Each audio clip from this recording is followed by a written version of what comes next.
할렐루야. 잘 지내셨습니까? 안 반가운가. 이번에 코스타는 AI 시대를 살아가는 그리스도인이라는 주제였어요.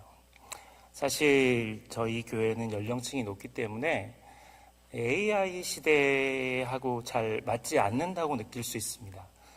그런데 여러분, AI 시대는 우리에게 아주 가까이 다가왔고 우리가 생각하는 속도보다도 훨씬 더 빠르게 우리 곁에 있어요.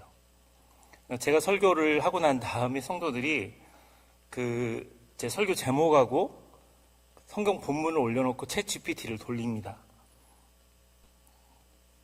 그래서 은혜를 저보다 챗 GPT를 통해서 더 큰 은혜를 받아요. 이게 이해가 안 가죠?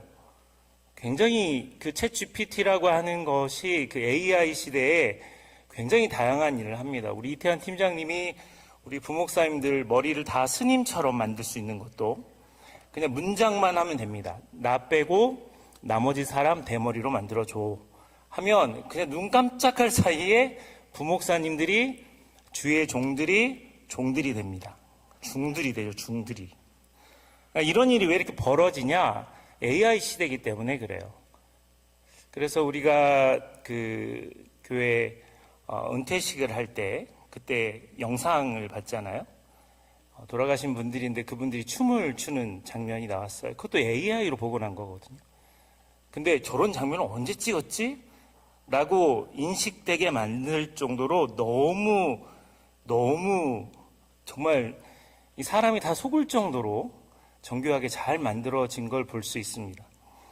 샘 알트만이라고 하는 사람, 이 사람은 오픈 AI, 그러니까 AI 종류, 챗 GPT가 딱 한 종류만 있는 게 아니고 되게 다양하게 많아요. 근데 AI 시대의 챗 GPT의 설립자, 아버지라고 하는 사람입니다.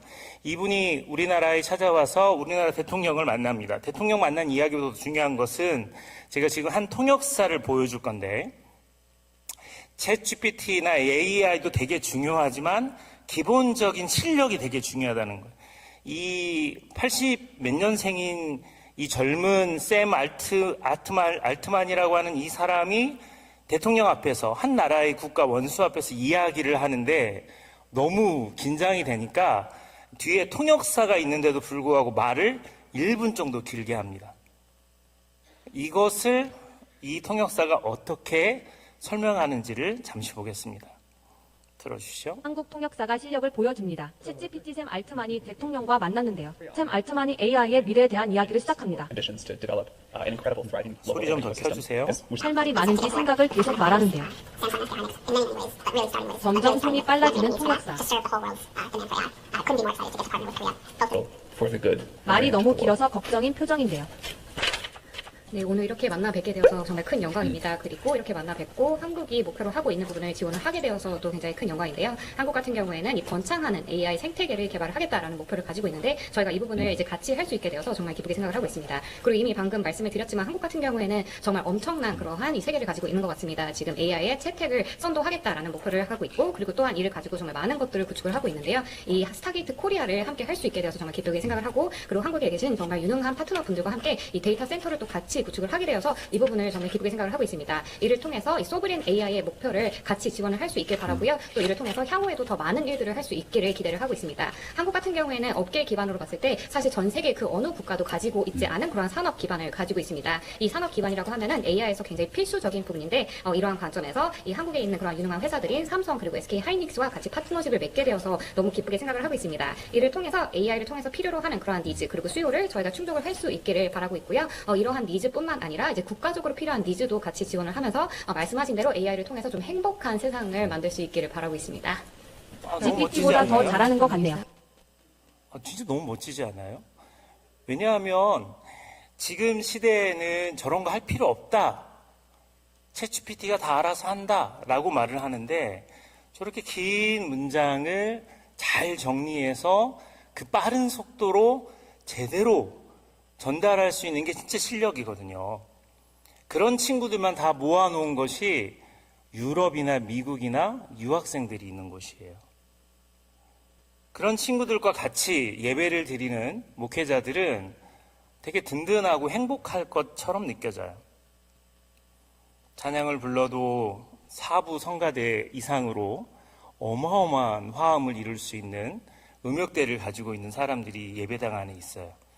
그러니까 성가대가 필요하지 않는 거죠. 지난번에도 말씀드렸지만 CCM 사역자들은 유로코스타에 가기가 어렵습니다. 왜냐하면 자기보다 훨씬 실력이 좋은 실력자들, 숨은 실력자들이 그 안에 있으니까 거기 가서 노래를 부른다는 건 사실 쉬운 일이 아닌 거죠. 그런데 제가 본 것은 그렇게 멋진 친구들이 너무 마음이 가난하다는 거예요. 그런 멋진 친구들을 믿음으로 예수 그리스도 앞으로 이끌어 나가는 목사님들이 너무 귀한데 그들은 늘 뱃사공 같은 역할을 합니다. 3년, 4년 이곳에서 공부를 하고 정이 들 만큼 들고 집도 구해주고 차도 구해주고 학교도 알아봐주고 다 했는데 결국은 이들을 다시 한국으로 또 다른 나라로 보내야 되는 그 뱃사공의 마음을 가지고 이들은 살아가는 거죠. 그럼에도 불구하고 이들의 사역은 너무 귀한 거예요. 제가 상담을 이번에도 많이 했는데 마술필이라고 하는 그 오페라가 있어요. 여러분은 이걸 잘 모르실 수 있어요. 밤의 여왕 아리아 잘 모르시죠? 근데 여러분은 다 들어봤어요. 이 노래를. 이게 하이 소프라노 부른 거거든요. 그냥 소프라노가 아니라 고음대를 치는 건. 죄송해요. 그거 부른 그룹, 조수미 씨가 불렀던 거 있잖아요. 여러분도 다 들어본 적은 있어요. 근데 저거 상담했던 친구가 자기는 밤의 여왕 아리아의 그 고음대를 부르는 솔리스트래요. 너무 멋지잖아요. 아니, 제가 했던 거 잊어버리시고. 다 지우세요. 이거는 진짜 이 소리를 내는 사람은 얼마 되지 않아요. 근데 나이는 점점 들어가는데 이 성대를 그렇게 사용을 하면 성대의 그 소리가 오래 가지는 못하거든요. 근데 그 나이 때 극단에 들어가서 활동을 해야 되는데 2월달, 제가 만났을 때 2월달 만났는데 3월이 비자가 끝나는 거예요. 근데 이 자매 같은 경우는요, 한국에 나와가지고 극단에 들어가려고 했는데 여전히 그 예술계의 접대, 그리고 그렇게 하찮게 여기는 그 문화가 한국 사회에 남아 있어서 신앙을 지키기 위해서 다시 독일로 갔거든요. 근데 독일에서는 너 왜 이따가 나갔어? 하고는 학생 비자일 때는 비자를 연장시켜 주는데 그걸 안 하는 거예요. 상담하러 왔다가 펑펑 우는 겁니다. 너무 마음이 아팠어요. 여러분, 그런 사람들이 그곳에 가득한 한국의 청년들이에요. 근데 그 중에서 예수를 믿고 하나님을 사랑하고 하나님 나라를 선포하고 싶은 마음이 뜨거운 사람들이 16개, 20개 되는 나라에서 한 곳으로 모여서 함께 예배를 드리는 그 놀라운 일들이 그 현장에서 벌어지는 거예요. 너무 가슴이 뜨거운 현장이었어요. 그리고 그들을 만나서 같이 교제하고 말씀을 나누고 상담하고 하는 그 시간이 너무너무 귀했습니다. 제가 3kg가 빠졌어요. 김치찌개만 있었어도 3kg 빠지지 않습니다. 계속 빵만 나와요. 근데 그들을 볼 때, 얘네들이 진짜 이대로 믿음을 지키고 이 실력을 유지해서 대한민국에 돌아와서 아니면 전 세계에 흩어져서 선한 영향을 끼친다면 하나님이 너무 기뻐하시겠다. 그 생각이 들었습니다. 여러분, 손을 뻗어서 멀리 유럽까지 우리가 그들을 축복했으면 좋겠습니다. 여호와는 내게 복을 주시고, 저한테 하는 거 아니에요. 유럽, 독일 이런데, 알았죠? 그러니까 손을 더 높이 뻗어야 되겠죠? 너를 지키시기를 원하며 여호와는 그 얼굴을 내게 비추사 은혜 베푸시기를 원하며 여호와는 그의 얼굴을 내게로 향하여 드사 평강 주시기를 원하노라. 아멘. 그곳에 있는 지체들이, 목회자들이 지치지 않았으면 하는 마음으로 생각했어요. 그렇게 실력을 갖는 것은 중요합니다. 그래서 열심히 삽니다. 무언가를 정복하고 살고 싶어 합니다. 그래서 열심히 살아요. 어떤 사람은 재능과 노력을 통해서 성공을 얻고 싶어서 열심히 삽니다. 어떤 사람은 가난과 무력했던 그 시간대를 뛰어넘고 싶어서 돈에 집착하며 살죠.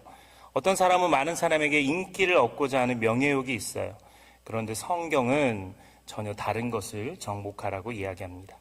오늘 성경 말씀에 나와 있는 말씀인데 세상을 정복하는 사람보다도 자기 자신을 정복하는 사람이 더 위대한 사람이다. 그 잠언은 우리에게 그렇게 말하고 있는, 자기의 마음을 다스리는 자는 성을 빼앗는 자보다 나으니라. 이번에도 저희가 묵었던 유스 호스텔이 고성, 그러니까 옛날 성들 사이에 있습니다. 한번 성 한번 띄워보시죠. 유럽과 독일에는요, 저와 같은 성들이 너무너무 많이 있어요. 왜냐하면 가까이 있는 성들끼리 서로 전쟁하고 싸웠거든요. 그래서 방어진을 짜고 그 성을 지키는 군주의 역할들을 했습니다. 지금은 그 많은 성들이 레스토랑이나 호텔로 바뀌어 있지만 이 성을 빼앗는 것, 전쟁을 하는 것은 굉장히 어려운 일이죠. 근데 성경은 이 성을 빼앗는 것보다 더 어려운 문제가 자기 마음을 지키는 것, 이렇게 이야기하는 거예요. 성을 지키는 것보다 더 어려운 것은 자기의 마음을 지키는 것이라고 이야기합니다. 잠언 25장 28절 말씀 같이 읽겠습니다. 시작. 자기의 마음을 제어하지 아니하는 자는 성읍이 무너지고 성벽이 없는 것과 같이. 아멘. 자기의 마음을 제어하지 아니하는 자는 성읍이 무너지고 성벽이 없는 것과 같대요. 그러니까 마음을 지키라는 이야기예요. 오늘 본문 잠언 16장 32절도 한번 읽어보겠습니다. 잠언 16장 32절입니다. 시작. 노하기를 더디하는 자는 용사보다 낫고 자기의 마음을 다스리는 자는 성을 빼앗는 자보다 나으니라. 노하기를 더디하는 자는 용사보다 낫고 자기의 마음을 다스리는 자는 성을 빼앗는 자보다 나으니라. 여러분의 마음을 잘 지키세요. 그리고요, 마음을 잘 지키는 사람은 존중받아 마땅합니다. 이 마음 지키는 게 산에서 혼자 살면 마음을 지킬 수 있어요. 사람과 사람끼리 살면 마음 지키기 어렵습니다. 서로 갈등하고 서로 무엇인가 얘기하다가도 금이 갈 때가 있거든요. 그래서 마음을 지키는 게 너무너무 어려워요. 다시 한번, 마음을 지키는 사람은 존중받아 마땅한 사람이에요. 제가 오늘 설교하기 전에 카톡으로 우리 목사님들께, 목사님들 존경하는 선배 목사님 계십니까? 한 분만 이름을 말씀해 주세요 라고 보냈어요. 그래서 목사님들이 어떤 목사님을 좋아하는지를 한번 띄워드리겠습니다. 고성훈 목사님은 옥하는 목사님 말씀하셨고요. 나머지 세 분은 노지훈 목사님이라고 말씀하셨고, 심지어 서상길 목사님은 김동호 목사님에서 저로 바뀌었다고 이렇게 이야기했습니다. 정말 너무 훌륭한 참 목회자들입니다. 부목사가 담임 목사를 이렇게 존경한다, 이렇게 말하는 거 사실 쉽지 않잖아요. 그렇죠? 근데 또 고성훈 목사님이 나중에 말을 바꿨습니다. 넘겨주시죠. 뭔가 잘못된 것을 감지한 고성훈 목사님께서 옥하는 목사님을 배신하셨습니다. 제가 거의 옥하는 목사님급이라고 말씀을 바꾸시면서 꼭 캡처에 잡아달라고 해서 요청하신 대로 캡처에 넣어드렸습니다. 자, 지워주세요. 웃자고 한 얘기고요. 사실 누군가를 존경한다고 했을 때 지금 한국교회가 포도원교회 목사님이 부교육자들에게 아주 욕을 하고 막 이런 거, 이게 사실은 목회자 세계에서는 다 알만한 사람은 다 아는 얘기거든요. 원래부터 그러셨어요. 30년 전부터 그랬다는 얘기도 있고, 참 가슴 아픈 이야기예요. 왜냐하면 그분의 설교가 훌륭하고 많은 사람들에게 영향을 끼쳤기 때문에 그분의 그런 실수가 또 한국교회 전체에 마이너스 영향력을 끼치거든요. 한국교회가요, 제가 실천신학을 공부할 때만 해도 17%가 한국교회 신뢰도였습니다.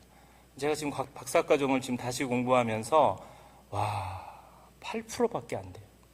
17%에서 이제 8%밖에 안 돼요. 이 사회가 교회를 신뢰하지 않는다라고 하는 이야기를 하고 있어요. 그런데 여러분, 그 이유 중에 하나는 사실 목회자든 성도들이든 우리가 우리들의 마음을 지키지 못하기 때문이라고 생각합니다. 우리가 우리들의 마음을 다스리지 못하는 형태가 너무 많은 거예요. 자녀들에게 화를 내고 가까운 사람들에게 버럭버럭하고 이런 일들이 우리 주변에서는 흔하게 이루어지는 일인 거죠. 그러다 보니까 그것이 잘했던 많은 일들을 한꺼번에 깎아내리는 겁니다. 창세기 1장 28절에 하나님이 인간을 창조하시면서 한 가지 놀라운 축복을 주셨는데 그것은 생육하고 번성하여 땅에 충만하라, 땅을 정복하라, 모든 생물을 다스리라라고 하는 다스리는 권세를 주셨어요. 그래서 아담은 모든 동물들의 이름을 지어주셨습니다. 그러나 인간은 세상을 다스리기 전에 먼저 자기 자신을 다스려야 되는 거예요. 그런데 아담은 자기 욕망을 다스리지 못했어요. 그래서 인간의 타락은 사실 세상 문제에서 시작하는 것이 아니라 자기의 마음을 다스리지 못한 데서 시작하는 겁니다. 자기 감정, 자기 욕심, 자기 욕망, 그것들이 얼굴에 드러나고 태도로 보여지는 것입니다. 불안하고 걱정하고 의심, 그 많은 사람들 이미 자기 마음 때문에 힘들어 하거든요. 근데 그런 사람에게 왜 믿음이 없냐 이렇게 말할 수는 없어요. 마음을 다스리는 것은 훈련입니다. 그리고 하나님과 함께 가는 여정이에요. 성경에서 마음을 다스린다는 것은 우리의 감정을 없애버리는 게 아니고요. 방향을 바꾸는 겁니다. 믿음의 사람들도 불안해합니다. 여러분도 불안해하죠. 두려워하죠. 염려하죠. 믿음이 없어서가 아닙니다. 믿음이 없는 사람이 불안해하는 것이 아니라 이 불안을 하나님께 가져오는 사람이 믿음의 사람인 거예요. 마음을 다스리지 못하면 아무리 겉으로 성공한 사람처럼 보여도 그 인생은 성벽이 없는 도시와 같습니다. 언제든지 무너질 수 있습니다. 불안한 사람들에게 믿어라 이렇게 말하는 것 대신 그들에게 신뢰와 믿음을 주는 것이 필요합니다. 여러분의 마음은 감옥이 아닙니다. 하나님의 성전입니다. 걱정을 살 그런 집이 아닙니다. 하나님이 거하실 집이에요. 오늘부터 여러분의 마음의 문지기를 말씀으로 잘 지키시기를 주님의 이름으로 축원합니다.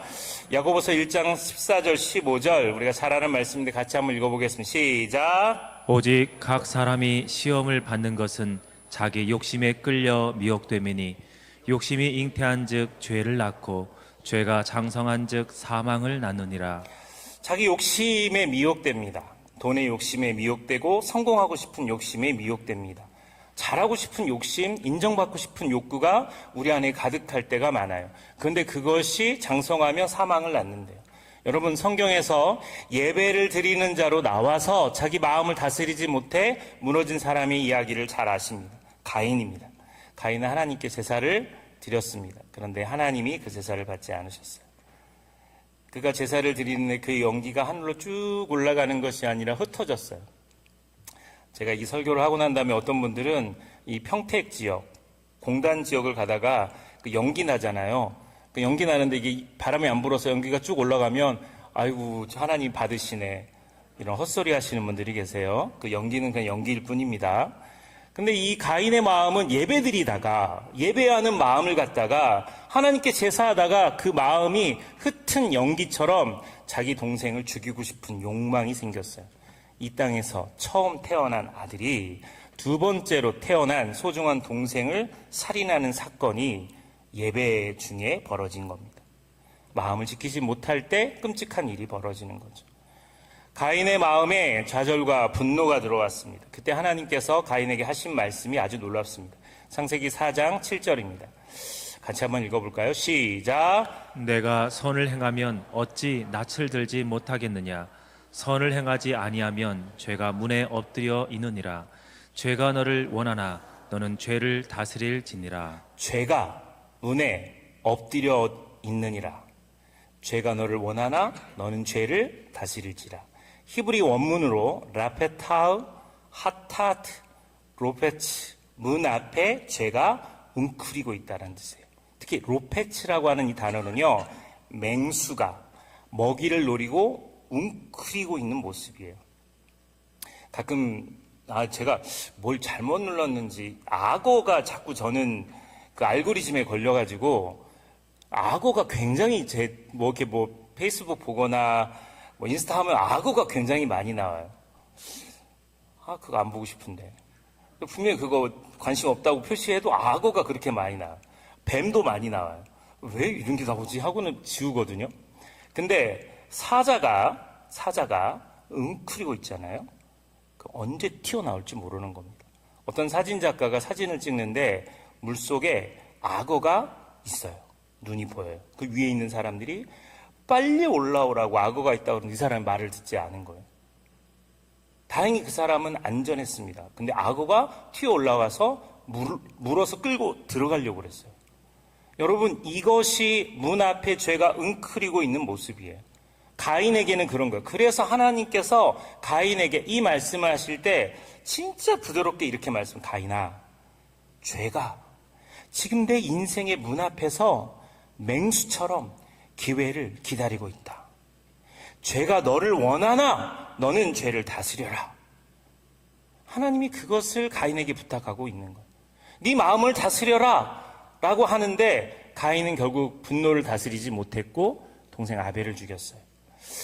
여러분, 성경에서는 마음을 다스린 사람의 또 한 사람으로는 다윗을 소개합니다. 여러분, AI 시대를 달리고 있는 우리가 제가 다윗을 살아있는 영상으로 인터뷰했습니다. 다윗을 한번 직접 보겠습니다. 백문이 불여일견입니다. 한번 틀어주시죠. 저 왕으로 기름 부음 받았거든요. 근데 현직 왕이 나 죽이려고 따라오네요. 이거 뭐야 진짜. 사울 형, 제발 은퇴 좀 빨리 해주세요. 솔직히 왕 되면 궁전일 줄 알았거든요. 근데 지금 동굴이에요. 이 스토리 전개 뭔가요? 저 대본 잘못 받은 것 같은데요. 나도 그냥 끝내고 싶어. 너무 힘들어. 근데 하나님이 계획하셨다면 난 내 방식으로 망치고 싶지 않아. 지금은 버티는 게 믿음이야. 도망 다녀도 상관없어. 나를 흔들어도 괜찮아. 하나님이 붙들고 계시면 난 아직 끝난 게 아니야. 하나님 때가 오기 전엔 나는 무너지지 않아. 하나님의 때가 오기 전에 나는 무너지지 않아. 다윗의 이 생생한 고백. 남부 전원교회는 이제 촌교회가 아닙니다. 웰컴 투 동막골이 아니에요. 여러분, AI로 다윗을 끌어와서 설교에 사용하는 최첨단 교회입니다. 아까 그 카톡 영상 보시면 숨은 비결이 있어요. 충청도 사람이 제일 느려요. 서상길 목사님도 만약에 그 이태환 팀장님이 중간에 안 했으면 분명히 김동호 목사님 그랬을 거예요. 서상길 목사님 나중에 따로 문자로 보냈어요. 아유, 충청도인 게 여기서 아주 유리하게 고성호 목사님의 희생양이 된 거죠. 여러분, 다윗은 자기 마음을 다스리는 사람이었어요. 다윗이 사울왕에게 쫓기는 도망자였잖아요. 사울이 굴 안에서 잠드는 것을 보았고 부하들은 말했습니다. 하나님이 원수를 당신 손에 넘겼습니다. 지금 죽이면 끝이거든요. 대본이 잘못됐나? 분명히 나는 기름 부음 받았는데 이 사람 죽으면 내가 왕이 되는데.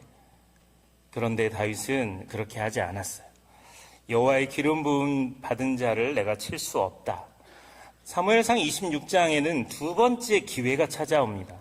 그때도 다윗은 또 사울을 죽이지 않습니다. 다윗이 사울을 죽일 용기나 능력이 없어서 참은 것이 아닙니다. 자기의 분노를 정복했기 때문에 그렇습니다. 마음을 정복했기 때문에 그래요. 그래서 하나님은 다윗을 왕으로 세우는 겁니다. 힘이 강한 사람이 왕이 되는 것이 아니라 자기의 마음을 다스리는 사람, 그 사람이 왕이 되는 겁니다. 이번 유럽에 가서 제가 묵상하고 생각하는 시간, 11월 달에 유럽을 갔다가 와서 또 유럽을 갔기 때문에 사실은 여러분에게 너무너무 죄송하고 불편한 마음이 있었어요. 유로 코스타에서 오라고 초청이 오면 순종하자라고 하는 게 제 마음에 하나님과 약속이었기 때문에 코스타가 다시, 특히 유럽에서 다시 부를 거라는 생각은 단 한 번도 해본 적이 없습니다. 근데 불러서 갔어요. 그리고는 또 두 번째 제가 남부 전원교회를 좀 떨어져서 교회를 생각할 수 있는 기회가 저에게 주어졌어요. 그러다가 깨닫게 된 게 있습니다. 저는 완벽주의자입니다. 저는 설교 시간에 방송이 틀거나 실수를 하거나 무대에 쓸 때 1분 1초라도 틀리면 용납이 안 됐던 사람이에요. 그게 저의 원래 젊었을 때 혈기와 모습입니다. 작은 교회를 했을 때도 그 교회 안에서 돌아가는 시스템은 웬만한 서울교회 못지않게 콘티 하나 꼼꼼하게 보던 사람입니다. 그런데 제가 갑자기 유럽에 가 있는 동안에 교회를 떠나 있으면서 제 마음속에 생각이 들었어요. 나 지금 욕망이 내 마음에 가득하구나.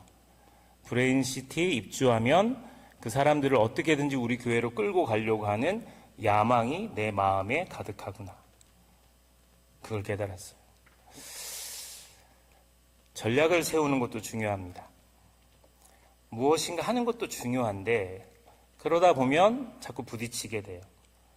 제가 그래서 유럽에 있는 동안에 제 마음을 정리했어요. 그냥 내 생각을 내려놓자. 그냥 남부 전원교회 성도들이 원하는 교회 만들어주자. 그리고 내 전략을 내려놓자. 놓고 왔어요. 두고 왔어요. 독일에다가. 소세지 먹으면서 두고 왔어요. 안 가지고 왔어요. 근데 이 마음이 하나님이 원하시는 마음이라. 여러분, 우리가 무엇인가 되고 싶고 하고 싶고 이루고 싶은 마음은 있어요. 없는 사람은 없어요. 그러다 보니까 내 목소리가 커지는 겁니다. 내 말이 더 파워풀하게 들리기 위해서 편을 가르고요. 내 말이 그럴듯하게 설득력 있게 하기 위해서 사람들을 모으기 시작하는 거죠. 그러면 분열되는 겁니다. 마태복음 16장 24절에 이에 예수께서 제자들에게 이르시되 누구든지 나를 따라오려거든 자기를 부인하고 자기 십자가를 지고 나를 따를 것이니라. 주님은 자기를 부인하라고 이야기했어요. 근데 참 교회 안에 자기 자신을 부인하고 마음을 내려놓는 사람이 적습니다. 자기들이 원하는 것, 하고 싶은 것, 바라는 게 많아요. 근데 십자가의 길을 쫓아가는 사람들, 지난 수요일날 팬인지 제자인지 서상길 목사님 말씀 나누셨을 때처럼 제자가 되는 길은 뒤에서 응원하는 것이 아니에요.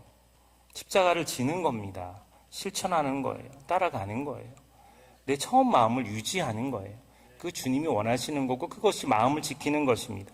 마가복음 8장 36절 37절에 사람이 만일 온 천하를 얻고도 자기 목숨을 잃으면 무엇이 유익하리요? 사람이 무엇을 주고 자기 목숨과 바꾸겠느냐? 세상을 얻는 것보다 중요한 것이 있는데 자기를 잃지 않는 것입니다. 예수님 십자가에서 분노하지 않으셨어요. 아버지여 저들을 사하여 주옵소서. 예수님의 마음은 분노하는 마음이 아니었습니다. 사도 바울도 이렇게 말합니다. 내가 내 몸을 쳐 복종하게 함은 내가 남에게 전파한 후에 자신이 도리어 버림을 당할까 두려워함이로다. 자기 자신을 쳐서 복종케 하는 거예요. 자기 자신을 쳐서 복종케 하는 거예요. 그게 우리가 해야 될 훈련입니다. 그게 우리가 가져야 될 마음의 자세예요. 이번 유로 포스터 한번 띄워주시죠. 강사들이 너무 좋았어요. 정말 너무 좋았어요. 나중에 정말 뒤풀이 하면서도 뭐 깔깔깔 웃고 아주 행복하고 좋은 시간 보내서 잘 왔다. 야, 꼭 만나야 될 사람들을 하나님 만나게 하신다. 특별히 이번에 그 아나운서 중에 황현주 아나운서라는 분도 오셨고요.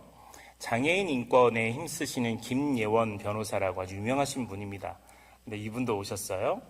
근데 제가 진짜 만나고 싶었던 악동 뮤지션의 아버지 이성모 선교사님도 이번에 코스타 강서로 만났어요. 그래가지고 엄청 친하게 지냈습니다.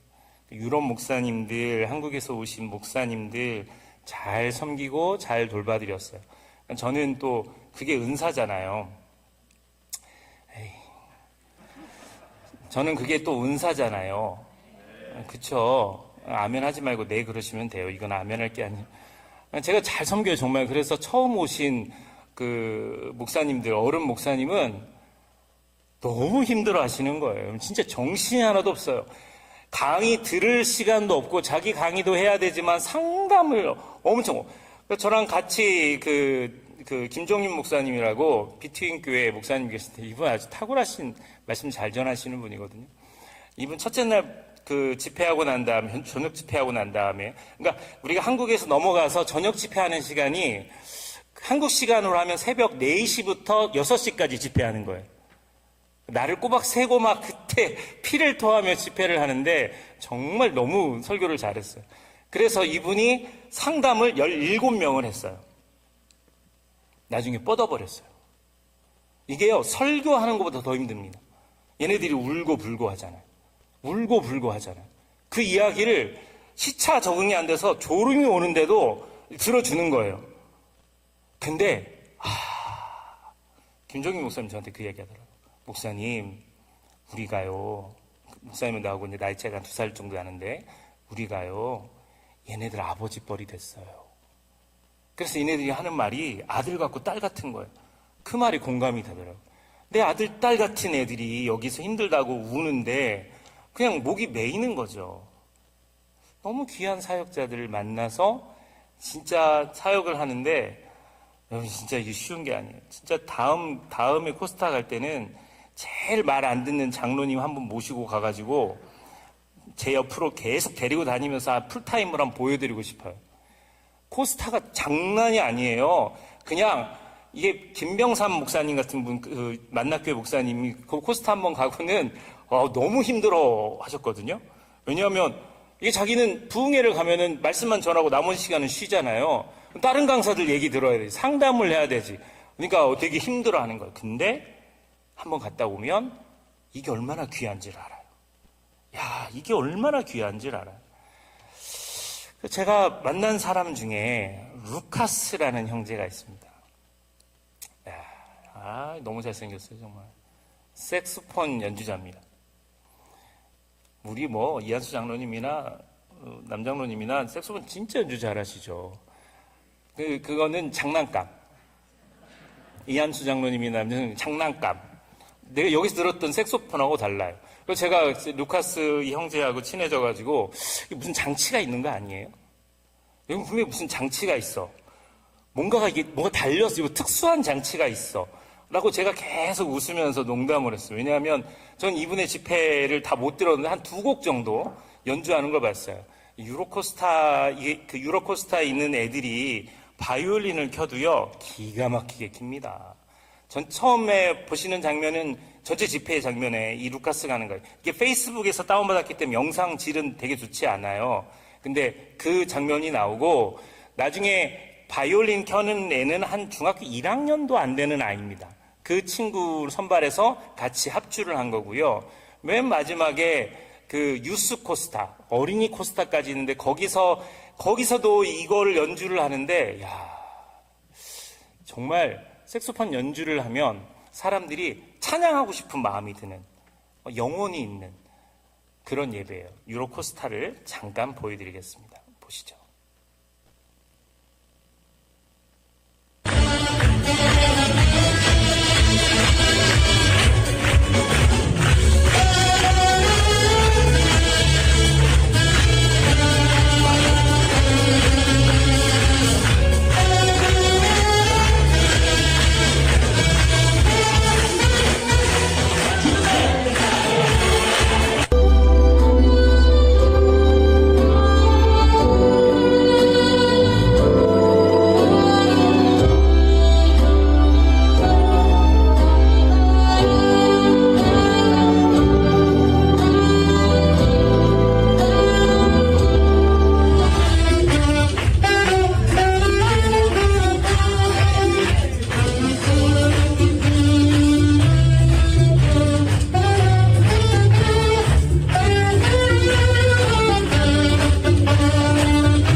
자매인데 한국말을 너무너무 잘해요.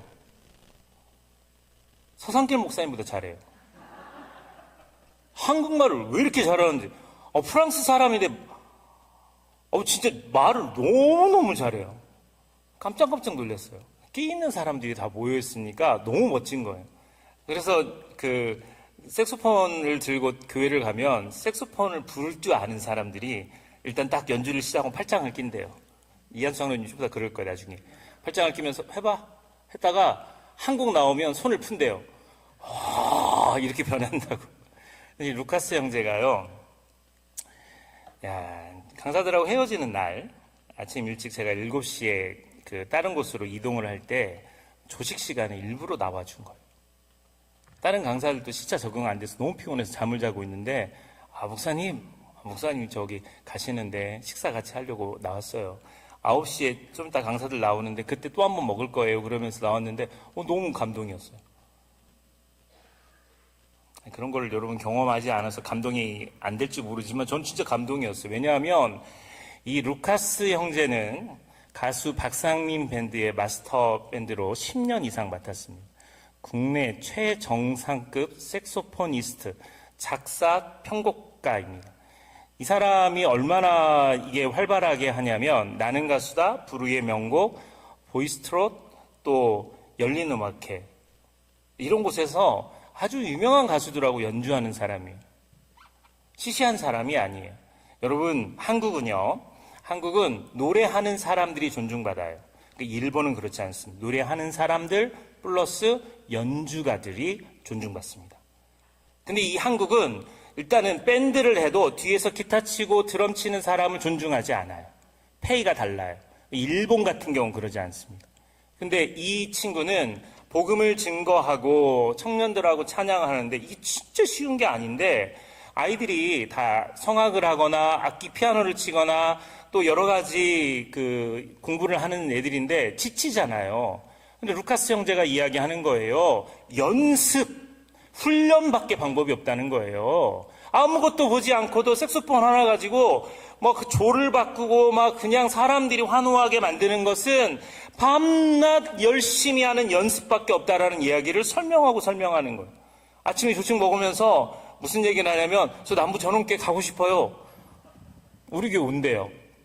아니라고 그랬더니 목사님 돈 같은 거 걱정하지 마시고요. 초대해 주세요. 목사님 제가 남부 전원교회에 가서 성도들하고 같이 연주하고 싶어요. 찬양하고 싶어요. 아멘 안 했으니까 안 오는 걸로 하겠습니다. 어쨌든 진짜 이 청년이 그러니까 저 같은 목사가 연습해, 더 열심히 해, 피아노 포기하지 마, 연습해 이렇게 이야기하면 네가 뭘 알아 이렇게 반응할 수 있어요. 근데 진짜 실력으로 보여주잖아요. 제가 우리 저 조카 현아가 있는데 걔가 피아노 지금 열심히 하고 있거든요. 현아야, 넌 발가락이 기니까 발가락으로 피아노를 쳐봐. 그러면 너는 이 세상에서 가장 유명한 사람이 될 수도 있어. 왜냐면 다른 사람 못하는 걸 하는 거, 그게 되게 중요한 거예요. 근데 진짜 루카스 형제가 음악을 연주하는 순간 내가 지금까지 많은 사람들의 음악을 들어봤지만 차원이 달라요. 이게 이현수 장로님 팔짱 안 끼셔서 다행이지만 한번 진짜 차원이 달라요. 제가 들었던 음악하고 다른 차원이 달라요. 그거를 2번이나 초대받아서 유로코스타에 왔는데 애들이 막 열광하는 거예요. 그 아이들이 막 목이 터지라고 찬양하는 거예요. 그러니까 자기도 이거 부르면서 호흡이 가쁘고 힘들지만 이거를 1시간씩 혼자서 연주하는 거예요. 실력이 얼마나 귀하다는 거 아는 거예요. 여러분, 신앙도 실력이에요. 믿음도 실력입니다. 그것을 키우고 가꾸는 것이 중요해요. 그것을 우리가 하지 않고 무너뜨리면 안 돼요. 저는 우리 교육부서 다 좋아하고 사랑하지만 유아부를 제일 좋아해요. 난 유아부가 너무너무 좋아요. 김선미 권사님. 진짜 이 권사님 정말 장로시키고 싶어요. 안 되니까 하는 소리예요. 변함없이 신실하게 유아부의 자리를 지키잖아요. 아이들이 바뀌어도 선생님들은 그 유아부의 자리에 있어요. 우리 돌아가신 소정화 장로님 부인 되신 우리 권사님 참 너무 신실하게 그 자리를 지켜줬기 때문에 우리 교회는 교육부서가 다 자랑스럽지만 유아부가 가장 자랑스러운 부서예요. 저는 그게 마음에 감동이 있거든요. 진짜 우리 윤지 윤서를 거기로 내려보내고 싶어요. 시간이 많이 흘러도 변함없이 수요일만 되면 같이 모여서 공가를 준비하고 기도회를 준비하고 한 영혼을 사랑하는 마음이 그 안에 담겨 있는 거예요. 이게 실력이라고요.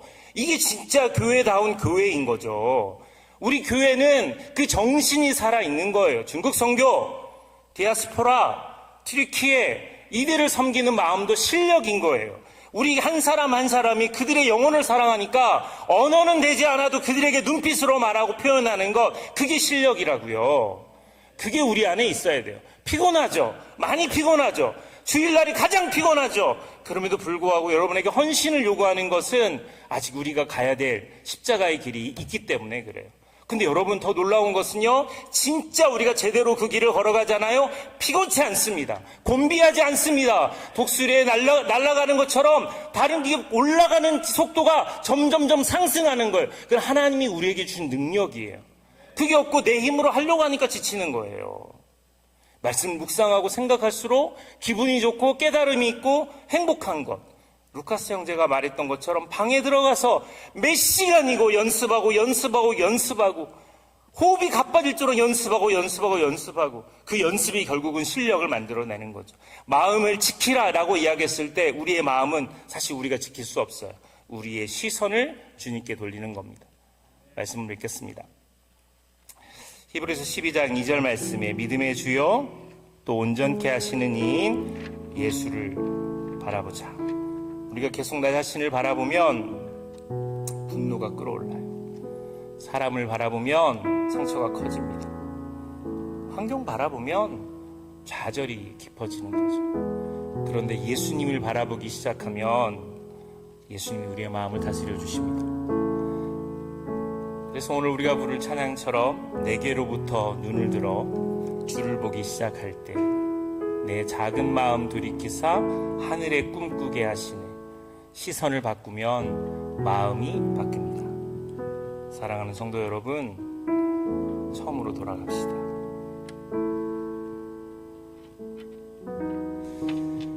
전쟁과 같았던 남부 전원교회가